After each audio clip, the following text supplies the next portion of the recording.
धार्मिक कार्य भी एक सत्कर्म है। तो आइए आज सुनते हैं सत्यनारायण की व्रत कथा। जय गणेश जी, जय सत्यनारायण जी, जय लक्ष्मी जी।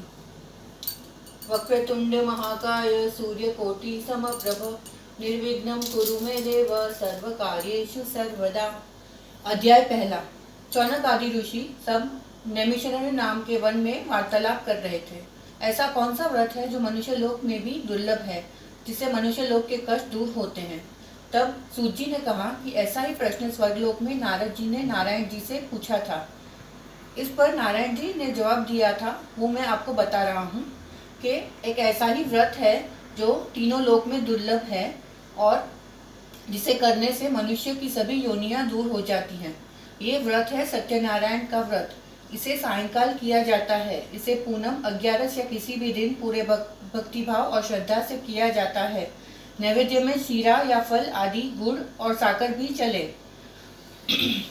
घी का दिया और अगरबत्ती करना होता है।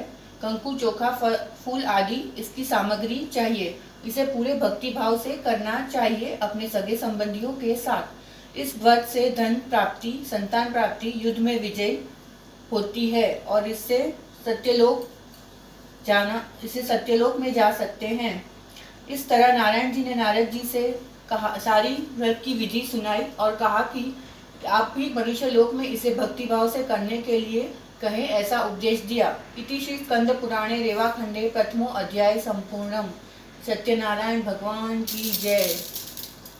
अध्याय दूसरा। गरीब ब्राह्मण तथा कठियारा की कथा। एक बार एक निर्धन ब्राह्मण, शतानन नाम का निर्धन ब्राह्मण धरती पर भ्रमण कर रहा था, भिक्षा हेतु भ्रमण कर रहा था।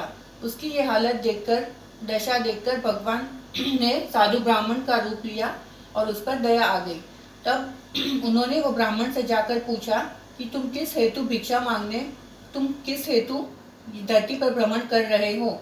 तब उस ब्राह्मण ने जवाब दिया कि मैं भिक्षा मांगने के हेतु यहाँ भटकता रहता हूँ। अगर आप कोई उपाय जानते हो तो मेरी इस निर्धनता का कोई उपाय जानते हो तो मुझे अवश्य बताएं। तब भगवान ने इसे सत्यनारायण व्रत की कथा सुनाई और उसे भक्तिभाव से करने के लिए कहा। तब वह ब्राह्मण ने संकल्प किया कि वह भी व्रत करेगा और वहां से चला गया। उस दिन उसे रोज से अधिक भिक्षा मिली और उस धन से उसने विधि और सामग्री की चीजें, व्रत की सामग्री ली और अच्छी तरह से व्रत किया। थोड़े ही दिनों में वह निर्धन से धनवान बन गया। उसे सुख समृद्धि मिली। ऐसा दुर्लभ है ये व्रत। अब एक दूसरी कथा। एक दिन एक कठियारा भूखा प्यासा लकड़ी बेचते बेचते इस ब्राह्मण के घर आया, शतानन नाम के ब्राह्मण के घर आया। यहाँ सत्यनारायण की पूजा चल रही थी। उस कठियारे ने उसे ध्यान से सुना और प्रसाद लिया। फिर उसने ब्राह्मण को व्रत की पूजा विधि कहने के लिए कहा और कहा कि संकल्प किया कि इस लकड़ी को बेचकर आज जो धन मिलेगा उसे कहीं और खर्च न करते हुए मैं इससे सत्यनारायण की पूजा करूंगा। और वहां से चला गया। फिर उसने जो धन मिला उससे लकड़ी बेचकर जो धन मिला उससे पूजा की सामग्री ली और सत्यनारायण की अच्छी तरह से सगे संबंधियों के साथ पूजा व्रत किया। इससे कुछ दिनों में वह भी धनवान बन गया और सुख समृद्धि प्राप्त हुई।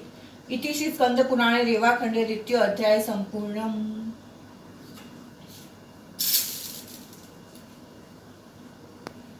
अध्याय तीसरा। साधु वाणी की कथा। एक बार समुद्र किनारे उल्कामुख नामक राजा अपनी पत्नी भद्रशिला के साथ सत्यनारायण की पूजा कर रहा था। वहां एक साधु वाणिया व्यापार अर्थ से आया। उसने राजा से व्रत के बारे में पूछा। राजा ने कहा, मैं संतान प्राप्ति हेतु ये सत्यनारायण का व्रत कर रहा हूँ। इस पर साधु ने कहा कि मुझे विधि बताइए, कि ये व्रत की विधि बताइए तो मैं भी ये व्रत अवश्य करूँगा, क्योंकि मुझसे भी संतान नहीं। और व्रत की विधि जानकर अपने घर में अपनी पत्नी को सुनाई और कहा कि जब संतान होगी तब ये व्रत अवश्य करेंगे। भगवान की कृपा से उनके यहाँ पुतनी रत्न एक कन्या हुई, सुंदर कन्या हुई। परंतु उस समय वह साधु वाणिया पूजा करना भूल गया और उसके पत्नी के याद दिलाने पर कहा कि कन्या के विवाह समय कथा करेंगे। इस बात को समय बीत गया। कन्या विवाह योग्य हो गई और एक सुंदर वाणिया के पुत्र के साथ उसका विवाह हुआ। उस समय भी वाणिया कथा करने का भूल गया कर्म से। उस पर सत्यनारायण भगवान बहुत ही कोपायमान हुए। फिर वह अपने जमाई के साथ व्यापार करने दूसरे नगर गया। वह नगर राजा चंद्रकेतु का था।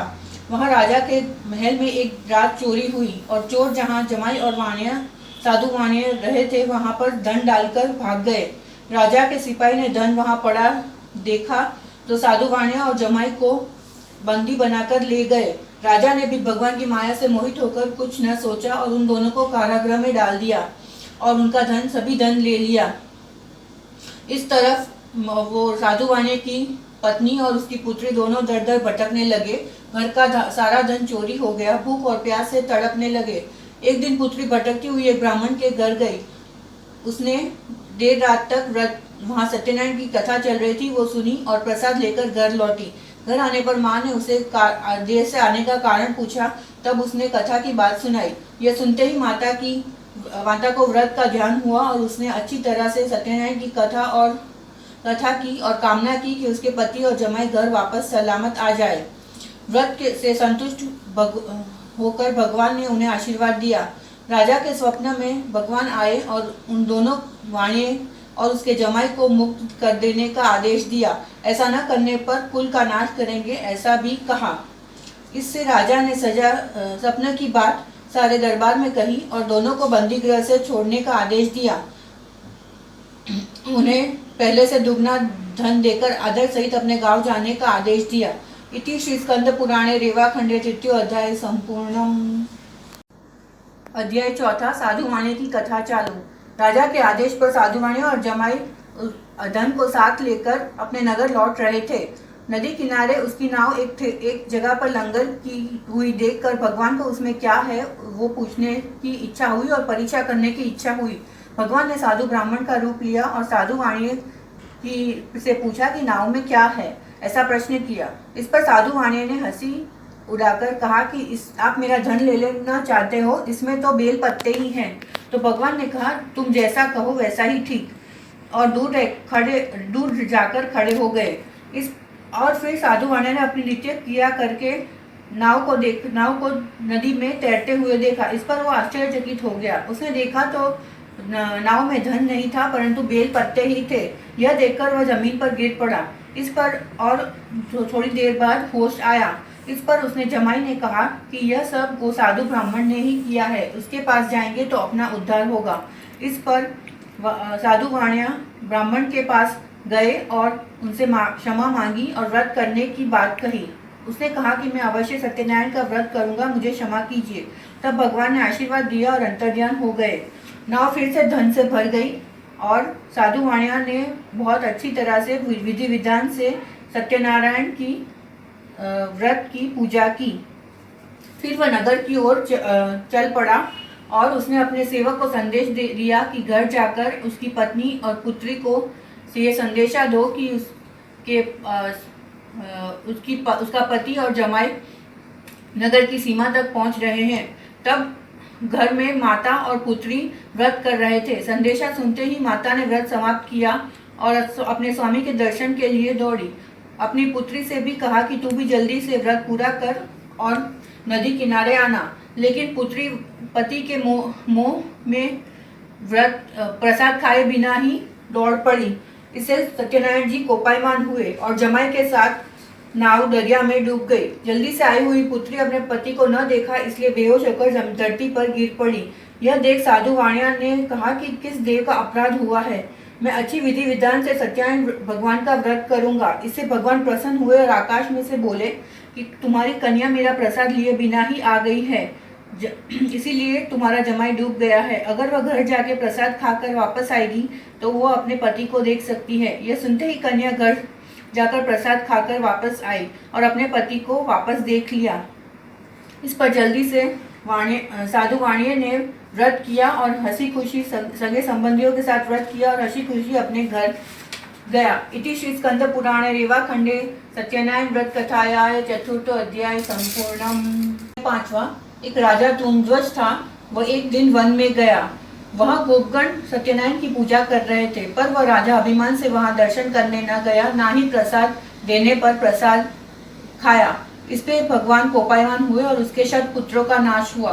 तब उसे ज्ञान हुआ कि ये सब भगवान ने ही हरण किया है, इसलिए वह वहां गया और गोगण के साथ सत्यनारायण की पूजा विधि अच्छी तरह से पूजा विधि की और प्रसाद भी लिया। इस पर भगवान प्रसन्न हुए और वह राजा फिर से धनवान हो गया और कुल का भी कल्याण हुआ। सत्यनारायण का व्रत करने वाले सब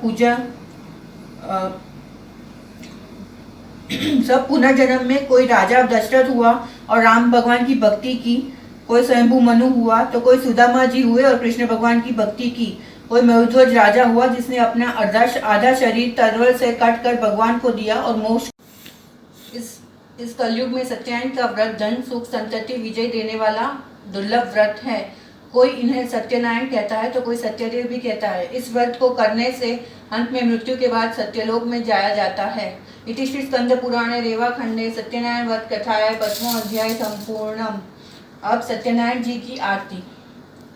जय कमला स्वामी प्रभु जय कमला स्वामी, सत्यनारायण स्वामी त्रिभुवन बहुधामी। ओम जय कमला स्वामी, भिन्न भिन्न रूप धरेल भक्तो न भय हरवा, प्रताप प्रसर्यो प्रभु तो जगत नु जय करवा। ओम जय कमला स्वामी, सुंदर रूप स्वरूप प्रभु हमने प्यारू, दर्शन करवा नित्य मन दौड़े मारू। ओम जय कमला स्वामी, गाए गुण पार शुक शौनक आदि, महिमा तारो मोटो सेवे ब्रह्मादि। ओम जय कमला स्वामी, गरुड़ासन पर देव शोभे सुखकारी, सहाय सर्वनी करवा तत्पर अविनाशी। ओम जय कमला स्वामी, आकड़ काळे आप छो प्रत्यक्ष सदा, भक्तों ने दर्शन दई करवा सुख सदा। ओम जय कमला स्वामी, शतानंद नु कार्य प्रेमे पूर्ण कर्यो, धन संपत्ति सगड़ी दैवी प्रनुकार्य सर्यो। ओम जय कमला स्वामी, कठयारा नानात कोड़े कष्ट हर्या, दुख दरिद्र हटावी भीला भाग्य फळ्या। ओम जय कमला स्वामी, उल्का मुख महिपतिनी लज्जा तमे राखी, भद्रशिला ने भावे स्नेह साकर साधी। ओम जय कमला स्वामी, साधु वणिक श्रीपुर तेने बहुताव्यो, भूल भयंकर तेनी तेथी नव फाव्यो। ओम जय कमला स्वामी, कलावती ना कष्ट ध्यान दई चित्ते, लीलावती ना भावे सहाय थई नित्य। ओम जय कमला स्वामी, गोप मंडળી घेर तुम ध्वज આવ્યો, प्रसाद પડતો મેલ્યો હરિયે લઈતાવ્યો। ઓમ જય કમળા સ્વામી, સતપુત્રનો નાશ થયો અનાદરથી, પ્રસાદ જવ લીધો તો શુભ થયું શ્રીવરથી। ઓમ જય કમળા સ્વામી, અનેક સેવાથી ભક્તો તાર્યા ભાવ થકી, અમને પણ અર્પોને સત્યદેવ સુમતિ। ઓમ જય કમળા સ્વામી, અદમ ઉદાહરણનાથ કારણ નિષ્કામી, ખલદામી સુઠામી મતગત નવ પામી।